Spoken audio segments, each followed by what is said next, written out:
everybody, glad to have you here. Today I'm reviewing a new palette from Tarte. It's the Poppy Picnic palette. Check out that adorable packaging. This is $38. You can get it at Ulta. And on the inside, you've got that big old mirror and then 6 eyeshadows. They're all matte, plus an Amazonian clay blush in the shade Glisten. So what do we think of this palette? Looks like fun spring and summer packaging. When I first opened it up, honestly, I was a little disappointed. I kind of thought, oh, couldn't they do, I don't know, a little something different with those eyeshadows? Because these are shades that I have maybe 10 times over in my collection.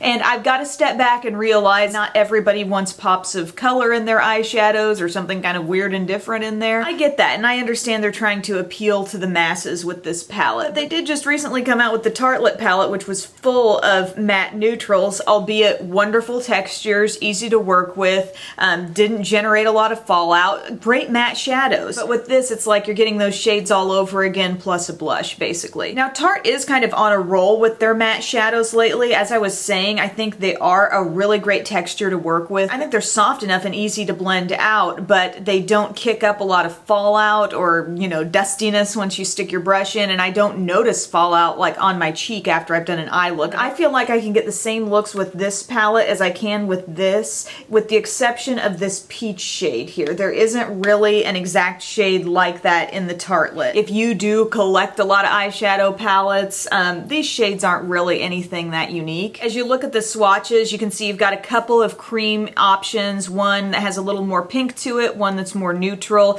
You've got a nice medium brown for the crease, that peach shade that I mentioned. Both of those shades play really nicely together, by the way, just in the crease and then above the crease. And then you've got 2 tones of brown, a really dark cool brown and then also a dark warm brown. As for the blush in here, it kind of sounded familiar to me and it looked familiar as well. It's a pinky shade with a lot of gold sheen. It's a very glowy blush, and sure enough, I looked in my collection and I have a Tarte blush called Glisten, and it looks the same, and this came in a QVC Today's Special value like a couple years ago, I think. However, when you swatch them out side by side, this is the one that is the single that I had before, and this is the one that's in the palette, and there's a pronounced difference for how similar they looked in the pan. I was really surprised that they were this different, and as I applied this shade today, I found it to be plenty pigmented for my skin tone. I still thought, while it has a lot of shimmer, it seems to give off enough color for me.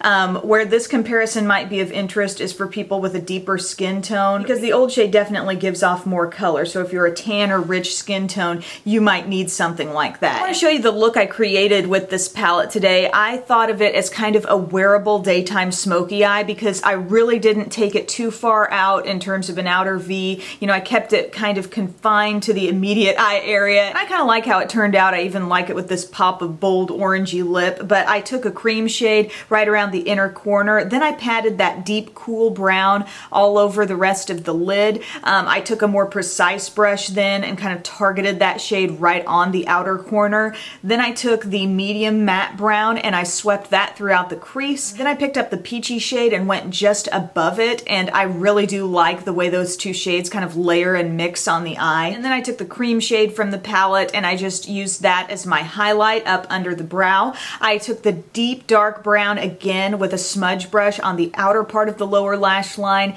and then I picked up the medium brown with a pencil brush to just kind of buff that across the entire lower lash line. And then for liner, I did a dark brown on the lower inner rim and dark brown also across the upper lash line, and just finished with mascara top and bottom. So this is one of those palettes that I'm straight up like in the middle on, I think quality-wise, it's good. The blush, from what I can tell, could be a little better because my old Glisten, I think, had more pigmentation. As far as the shadows go, they're really nice. Tarte's doing a great job with their matte shadows, but there's part of me that wants a little bit more out of this palette. Just personally, I think it would be fun to have had like a bright coral or something, reflective of the way the packaging was so fun and bright, just something in there to make it different. But that's just me. You might love the look of this, and this is just perfect for you for day-to-day everyday looks and something neutral and easy. If the blush really isn't a factor for you though, you don't really care too much about having that, and you're just thinking about the eyeshadows, I kind of prefer the Tartelette palette just because it gives you more options. You know, you can go in quite a few different directions with this, even for as neutral as it is. With this, no matter what, everything's going to be kind of rooted in dark brown, but quality-wise, I think the shadows are similar. If you liked the Tartelette shades, I think you'll like these too. And by the way, what's on my lips today is this new Rimmel Show Off Lip Velvet. The shade is Orangeology. Did I say that right? Orangeology. And I've got a couple of these and I do plan to review them. But that is my review on this Poppy Picnic palette. Thank you guys so much for taking time to watch. I hope you enjoyed the review and I'll see you again later. Bye.